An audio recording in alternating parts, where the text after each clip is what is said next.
မင်္ဂလာပါရှင်ထိုင်လိုက် anyway ရဲ့ထိုင်းနိုင်ငံလေးကနေပြန်လည်ကြိုဆိုလိုက်ပါတယ်အခုမဆန်ဆိုင်တို့ကပတ်တရားမှာဖွင့်ထားတဲ့ branch အသစ်လေးကိုမိတ်ဆက်ပေးမှာဖြစ်ပါတယ်ဒီရုံးခန်းလေးကတော့ပတ်တရားထိပ်ပစိတ်လမ်းမကြီးပေါ်မှာတည်ရှိပါတယ်အမှတ်143လောင်း50မှာပါ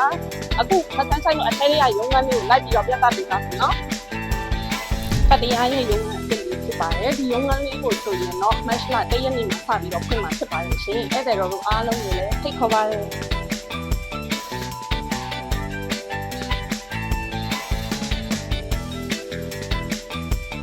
အခုဆိုလို့ရှိရင်မဆန်ဆိုင်တို့ကဒီချွန်ချမ် beach resort ဂျွန်ကီယမ်ကိုသွားပြီးတော့ inspection သွားမှာဖြစ်ပါတယ်ရှင်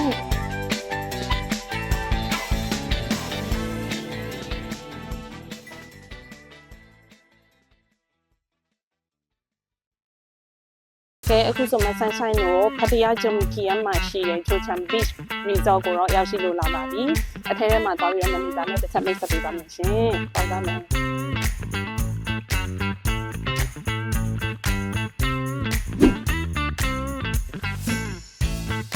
สวัสดีค่ะ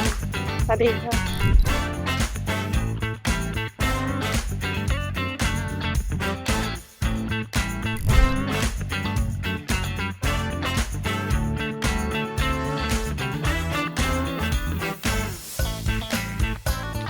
สวัสดีค่ะพี่โจ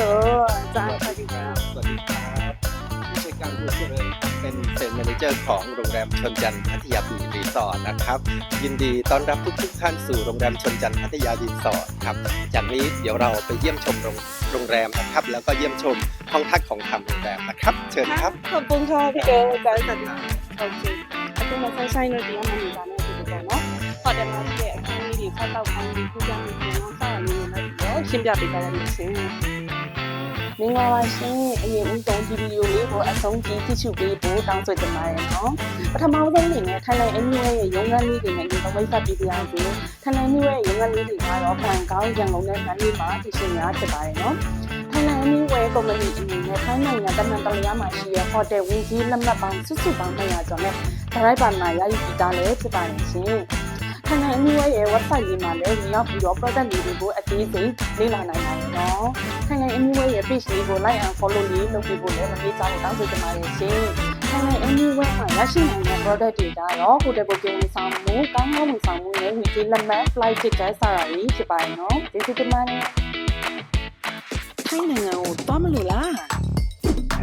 ဟိုတယ်များကိုအသက်သားဆုံးစီးနှုန်းနဲ့ရှာဖွေလိုက်ပါဟိုတယ်တွေကိုမြို့ budget area အလိုက်ရှာဖွေလို့ရပါပြီကဲအခုပဲ www.thanywhere.com မှာကြည့်ရှုလိုက်ပါအခုဆိုရင်အရင်ကမှတ်တမ်းဆိုင်ကို superior ခိုင်းကိုစပြီးတော့ပြပြပါမယ်ဒီခိုင်းလေးကတော့ superior sea view ကိုခိုင်းချင်ပါတယ်အခန်းထဲကိုဝင်ကြည့်ကြမယ်ချိုချောင်းရီစောရဲ့ဒါက superior sea view အခန်းပေါ့နော်တက်တဲ့တန်းနဲ့ဖြစ်ပါမယ်အခန်းထဲမှာရှိတဲ့ facility လေးကိုဆက်ဆက်ပြပြပေးနော်ဒီမှာဆိုရင်ဒီရမယ်တီဗီလေးပါတယ်အဓိကကတော့အဲ့ခံပုံရနေတယ်ဆိုဖာလေးနဲ့ပုံလေးနဲ့ပါမယ်ပေါ့နော်အဲ့ဒါပဲဒီစီဇန်ကဒီဘက်မှာအဓိကအလားဆုံးလေးတစ်ချက်ပြပါမယ် superior sea view အခန်းလေးရဲ့အားသာကြတော့အရှိအပင်လေပြင်းကိုလုံးဝထင်ထင်ရှားရှားမြင်နေရမှာပါဒီမှာရေကူးကန်ဟိုတယ်ရဲ့ပိုက်တဲ့ရေကူးကန်ပေါ့နော်ဆိုတော့အရင်မှရဲ့ဒီလေးဖြစ်ပါတယ်ဆမ်းမှာအန်တီကိုတင်တယ်ပါမယ်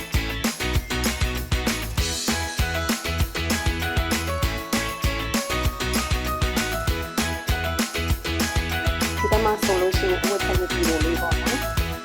အလေးနဲ့ပါပါမယ်ဒီချိုးကန်ဒီမှာလေးပဲပါပတ်သက်လေးနဲ့ဖြစ်ပါတယ်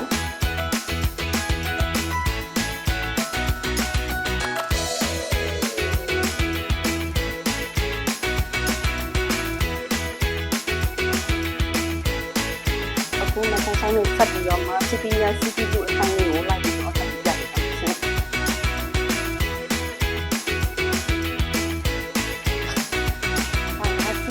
တွင်အခန်းလေးပေါ့နော်အခန်းထဲမှာရှိတဲ့ facility ကတော့အားလုံးတစ်ပုံစံနဲ့ဖြစ်ပါမယ်ဒီလေးကတော့ပါထားပါမယ်ရှင်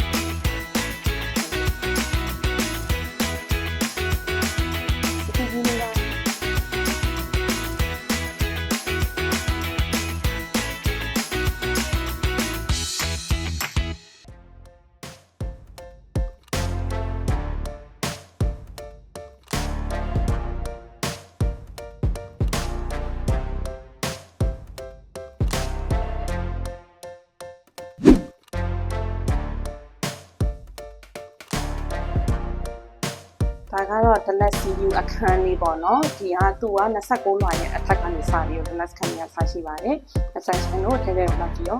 ပြပေးပါမယ်ရှင်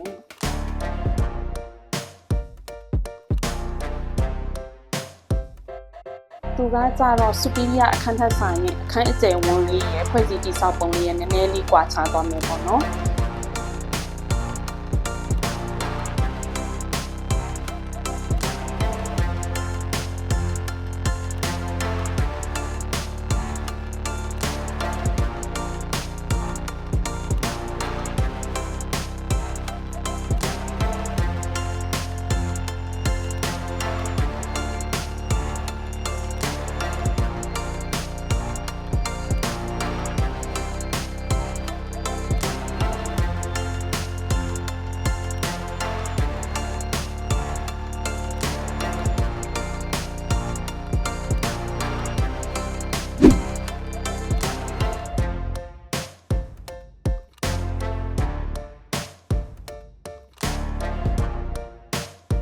ဒါက Dallas City View အခန်းလေးပေါ့နော်ခုနက Sea View ဒါလေးက City View ဖြစ်မယ် facility ကတော့အားလုံးအတူတူပဲဖြစ်မယ်ပေါ့နော်တစ်ချက်ရပြပါမယ်ရှင်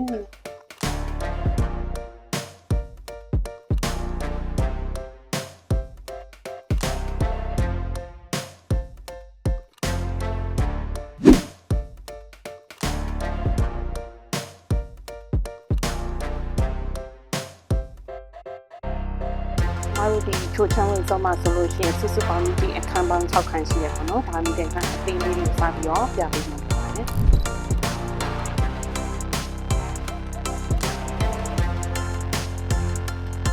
။အခုမှဆိုင်တို့ဒီချိုချမ်းမှာရှိတဲ့ meeting ခန်းအကြီးကိုလည်းတစ်ခါရိုက်ပြီးမယ်။ဒီ meeting ခန်းကြီးအခုကတော့ဒါကclassroom style ပေါ့နော်။ဒီပြင်ဆင်ထားတာဖြစ်တယ်။စုစုပေါင်းဧည့်သည်တော့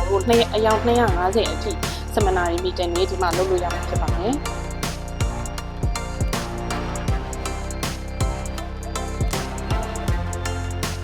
အခုမဆက်ဆိုင်လို့ဒီထိုချမ်းရီတော့က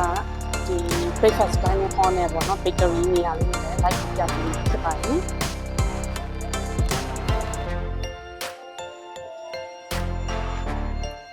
ဒီဘက်က bakery နေရာလေးပါ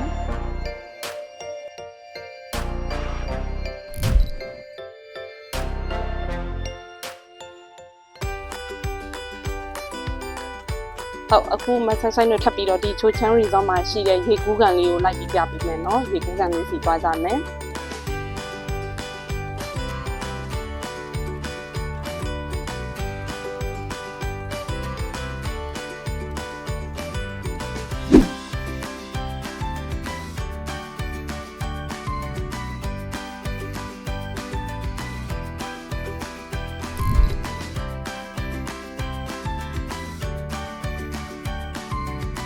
ဒီကကျတော့ကွင်းလေးပေါ့ဒီကွင်းလေးကကျတော့ဒီမှာပါတီလုပ်တာတို့ wedding party တို့ဒီမွေးနေ့ပါတီတို့အတွက်စုစုပေါင်းလူဦးရေ2000အထိခင်းကျင်းပေးလို့ရတဲ့နေရာပေါ့နော်ဒီဘက်ကွင်းလေး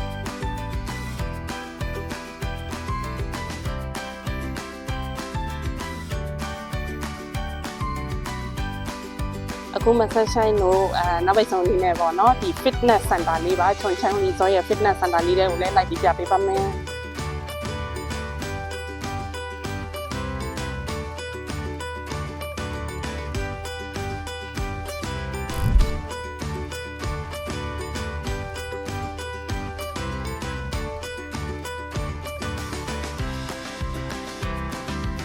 အခုမဆက်ဆိုင်လို့ဒီ fitness center ရဲ့အနောက်မှာဆိုလို့ရှိရင်ဒီမှာပေါ့ queen အကြီးပါ picket ball queen လုပ်ပြီးမယ်ပေါ့နော်လုပ်ဖို့အခုစီစဉ်ထားတဲ့ queen ကရှားလေးလို့တစ်ချက်ပြပေးလိုက်မယ်အခုဆိုလို့ရှိရင်မဆက်ဆိုင်လို့ဒီချိုချမ်းရီဇော်ရဲ့အကြောင်းကိုတိတ်ဆိတ်လေးပြောပြခဲ့ပြီးလို့ယူထားပါတယ်နော်အားလုံးပဲကျင်းအားရလိမ့်မယ်ပြန်လေးပါတယ်နောက်ထပ်ဗီဒီယိုလေးမှာပြန်ပြီးဆုံမယ်ကျေးဇူးပါ bye bye